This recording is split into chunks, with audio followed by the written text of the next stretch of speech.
En attendant, on vous raccompagne avec cette petite capsule qui plante justement le décor pour 5 astuces pour éviter la pauvreté. C'est une proposition ce matin du coach TG Sans Faux. Nous vous invitons à regarder avec attention. À tout de suite. Salut à vous le studio, bonjour et c'est un plaisir de vous retrouver et je salue également les millions et millions et millions de téléspectateurs, d'internautes qui nous suivent de partout dans le monde. Et alors je suis coach TJ Sans Faux, coach en éducation financière et je suis ravi de vous retrouver ce matin. Nous allons commencer un voyage, 5 raisons pour lesquelles vous devez ou alors vous ne devez pas être pauvre. Et c'est 5 raisons, voilà. Enfin, il y a une pléthore, une pléiade, une ribambelle, une kyrielle, que dis-je, de raisons pour lesquelles vous ne devez pas être pauvre. La première raison que nous avons présentée était « Vos besoins sont votre responsabilité personnelle et non celle de quelqu'un d'autre. » Et pour ces raisons, vous ne devez pas vous permettre d'être pauvre quand vos besoins sont votre responsabilité personnelle.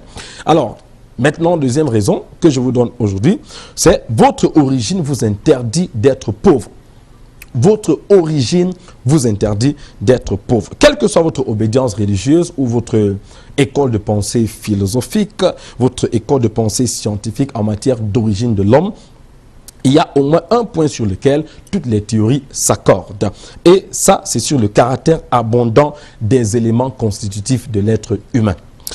Les principales théories de l'existence de l'homme sont, on le connaît pour ceux qui ont fouillé un peu dans ce sens-là, il y a la théorie créationniste et la théorie évolutionniste. La théorie créationniste, c'est ceux-là qui croient qu'il y a un Dieu qui les a créés. La théorie évolutionniste qui a été postulée par Charles Darwin, le scientifique, n'est-ce pas, qui a avancé dans ce qu'on appelait la sélection naturelle, là, qui disait que nous sommes le produit d'un ensemble de séquences morphologiques. Alors, si vous êtes créationniste, alors vous croyez comme moi qu'il y a un Dieu qui vous a créé. Si vous êtes évolutionniste, forcément vous croyez que vous êtes le produit d'un ensemble de séquences morphologiques. Mais il y a au moins un point sur lequel les deux théories s'accordent. Et le point d'accord, ce qu'on appelle le dénominateur commun de cette pensée scientifique sur l'existence de l'homme, c'est les éléments qui nous constituent. Alors que vous soyez évolutionniste ou créationniste, il y a des éléments qui nous constituent, qui ne nous trompent pas sur la question de notre abondance, sur la question de ce que nous devons devenir. Alors, maintenant, si vous êtes créationniste, voilà, ça marche, il n'y a pas de souci.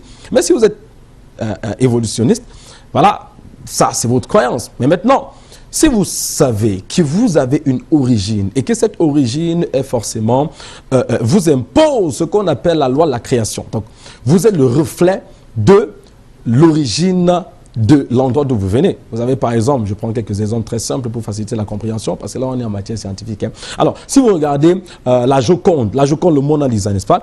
Quand vous regardez la Joconde, elle est le reflet de Leonardo da Vinci. Regardez la création d'Adam. Ce tableau magnifique, il est tout simplement le reflet de Michelangelo. Regardez la théorie de la relativité. La théorie de la relativité, pour ceux qui ont fouillé un peu dans la physique, on est en terrain scientifique, hein, donc voilà, un peu de science, ça ne fait pas de mal. Alors la théorie de la relativité au niveau basique, E égale à mc carré. E c'est l'énergie, M la masse, C la célérité, blablabla, la vitesse de la lumière et autres. Voilà, donc, alors, elle est aussi simple et aussi complexe que son fondateur. Parce que Albert Einstein, qui a mis au point, qui a développé la théorie de la relativité, était simple et complexe. Simple dans sa vie, dans son vivant, dans son vécu, dans ses relations, mais aussi complexe dans ses analyses. Ouais? Donc, chaque créature est tout simplement le reflet de celui qui l'a produit. Donc, vous regardez un tableau de Leonardo da Vinci, vous voyez da Vinci. Vous regardez un tableau de Michelangelo, vous voyez Angelo. Vous regardez une action de quelqu'un qui a marqué son temps, que ce soit dans le domaine de l'architecture, que ce soit dans le domaine du fashion and design. Vous regardez un Alpha D, vous regardez ses vêtements, ça reflète justement ce grand Africain, ce célébrissime de la mode africaine. Alors, donc, chaque fois qu'on regarde un produit, ça nous reflète quelle est la nature, quels sont les contenus, quelle est l'architecture de l'origine de ce produit. Alors, donc, si vous êtes comme moi et vous êtes créationniste comme moi, vous allez comprendre que vous êtes tout simplement le reflet de votre origine. Et votre origine n'est pas pauvre, la dernière fois que j'ai vérifié. Donc, vous n'avez pas le droit d'être pauvre. Il est interdit d'être pauvre. Vous ne pouvez pas vous permettre d'être pauvre. Donc, voilà, vous êtes censé être le reflet de votre origine.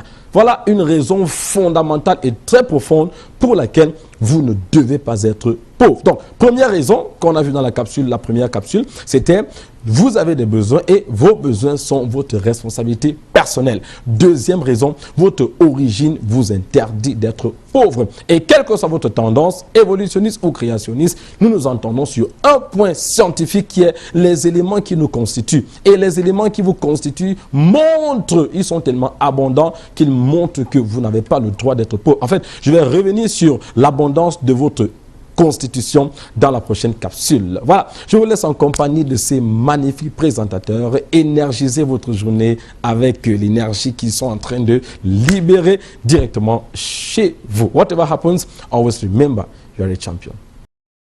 Merci beaucoup, le coach TG sans faux. Énergie, je sais pas, mais énergie, je crois pas. Tout à l'heure, je vais demander à nos invités qui nous viennent, en tout cas, pour nous parler du festival, un festival qui s'annonce en grande pompe. Comment est-ce qu'on fait?